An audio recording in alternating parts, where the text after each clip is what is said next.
This is an absolute indicator that the system is broken, and not only is it broken, it's dangerous. Nearly 13,000 international students have claimed asylum in Canada in 2024 so far. जो लोग Canada आए थे अपने सपनों को पूरा करने के लिए, उनमें से आज हजारों लोगों को कनाडा छोड़ना पड़ रहा है। लेकिन ये सब इतनी तेजी से क्यों बढ़ रहा है? क्या ये सिर्फ इलीगल इमिग्रेंट्स के लिए है या फिर जो टेम्पररी रेजिडेंट है वो भी रिस्क में है? आज हम इस इशू को डिटेल में समझते हैं और देखते हैं कि जो डिपोर्टेशन है वो क्यों बढ़ रहे हैं, किस पर सबसे ज्यादा इम्पैक्ट हो रहा है और आगे क्या हो सकता है। Watch our last video where we talk about the new prime minister of Canada and last speech from Justin Trudeau. 2024 के सिर्फ जनवरी एंड नवंबर के बीच में 7,300 लोगों को डिपोर्ट किया जा चुका है, जो लास्ट ईयर से 8.4% बढ़ चुके हैं। अगर 2024 के डेटा को 2022 से कंपेयर करते हैं तो 95% बढ़ चुके हैं डिपोर्टेशन। ये अभी शुरुआत है, क्योंकि 2024 के जो दिसंबर का डेटा आना बाकी है और इस साल का भी डेटा और भी ऐड होगा तो हमें और ज्यादा केसेस देखने को मिल सकते हैं। लेकिन जो सबसे शॉकिंग बात है कि CBSA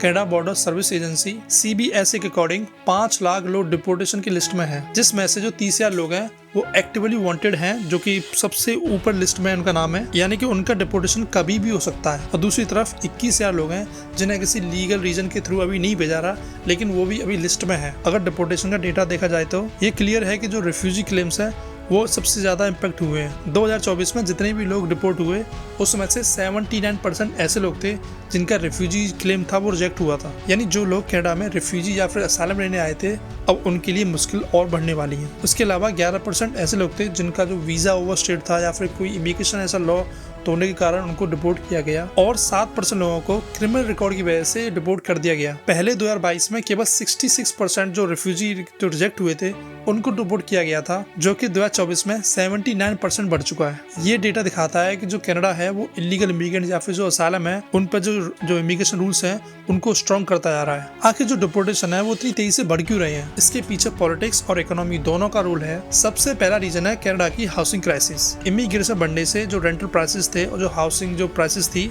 वो कंटिन्यूसली बढ़ रही थी, स्पेशली टोरंटो और वैंकूवर सिटीज में। कैनेडियंस जस्टिन ट्रूडो की गवर्नमेंट, जो कि लिबरल पार्टी है, उस पर प्रेशर डाल रहे थे कि आपको जो इमिग्रेशन है वो कंट्रोल करना चाहिए, क्योंकि उसकी वजह से यहाँ पे जो सिचुएशन है वो खराब होती जा रही है। और अब गवर्नमेंट ने फाइनली एक्शन लेना शुरू कर दिया है। दूसरा फैक्टर है यूएस का प्रेशर। डोनाल्ड ट्रंप, जो अभी यूएस के प्रेसिडेंट बन के आए हैं, उन्होंने कनाडा को धमकी दी कि अगर आप इलीगल इमिग्रेंट कंट्रोल नहीं करते तो हम आप पे हैवी टैरिफ्स लगाएंगे। क्योंकि ट्रंप का बोलना है कि ज्यादातर जो इलीगल इमिग्रेंट्स हैं वो कनाडा आते हैं, फिर कनाडा से जो बॉर्डर क्रॉस करके यूएस में आते हैं। इस वजह से ट्रूडो गवर्नमेंट ने 1.3 बिलियन डॉलर्स खर्च किए जो कनाडा और यूएस का बॉर्डर है उसको सिक्योर करने के लिए, जिससे वहां से कम इलीगल इमिग्रेंट्स बॉर्डर क्रॉस करके जाए यूएस के लिए। इसका सीधा इम्पैक्ट रिफ्यूजी क्लेम्स और ओवरस्टेइंग इमिग्रेंट्स पे पड़ रहा है। एक और इम्पोर्टेंट रीजन है कि कनाडा के जो रिफ्यूजी क्लेम्स हैं वो ऑल द टाइम हाइपर है। 2024 के बीच में जो रिफ्यूजी क्लेम थे वो पीक पर थे। उसमें आपको 20,000 एप्लीकेशन सबमिट हुई रिफ्यूजी क्लेम्स के लिए, जिसमें मोस्टली स्टूडेंट्स थे जो इंडिया या और किसी कंट्री से यहाँ पे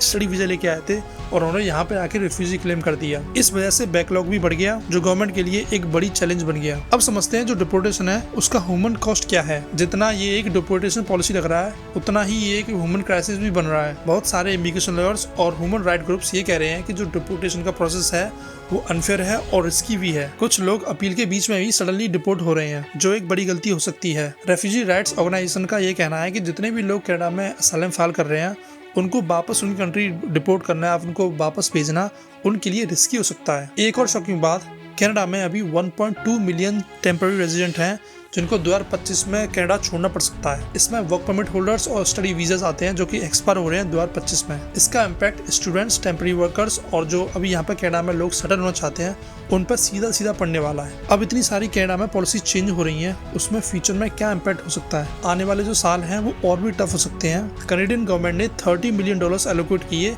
जिसके थ्रू जो डिपोर्टेशन प्रोसेस है उसको फास्ट किया जा सके, और ये फंड 2027 तक यूज किया जाएगा। इसका मतलब ये है कि जो भी लोग टेम्पररी रेजिडेंट है कनाडा में उनको फ्यूचर में बहुत ज्यादा चैलेंज फेस करना होगा। एक और चीज जो देखने लायक है, जो लोग कह रहे हैं कि जो रिफ्यूजी क्लेम्स वो डिक्लाइन हो रहे हैं, लेकिन बैकलॉग अभी भी 2,78,000 से ज्यादा है। इसका मतलब यह है कि जो इमिग्रेशन सिस्टम है वो अभी भी बहुत प्रेशर में है। आने वाले टाइम में जो कनाडा की इमेज थी, एक जो फ्रेंडली इमिग्रेंट्स बोला जाता था, वो चेंज हो सकती है। क्या लोगों को ऐसे डिपोर्ट करना फेयर है? कनाडा हमेशा से इमिग्रेंट फ्रेंडली कंट्री माना जाता है, लेकिन ये इमेज अब धीरे धीरे चेंज हो रही है। गवर्नमेंट की स्ट्रिक्ट पॉलिसीज की वजह से जो लोगों का ट्रस्ट है वो और भी कम हो रहा है। आपको क्या लगता है जितने भी इमिग्रेशन पॉलिसीज हैं वो सही है या फिर अनफेयर हैं। अपने थॉट्स कमेंट में मुझे बताएं और ऐसे अपडेट्स के लिए आप चैनल सब्सक्राइब करें और वीडियो को शेयर भी करें अपने फ्रेंड के साथ जो कि अभी यहाँ कनाडा में है या फिर जो अभी डिपोर्टेशन फेस कर रहे हैं।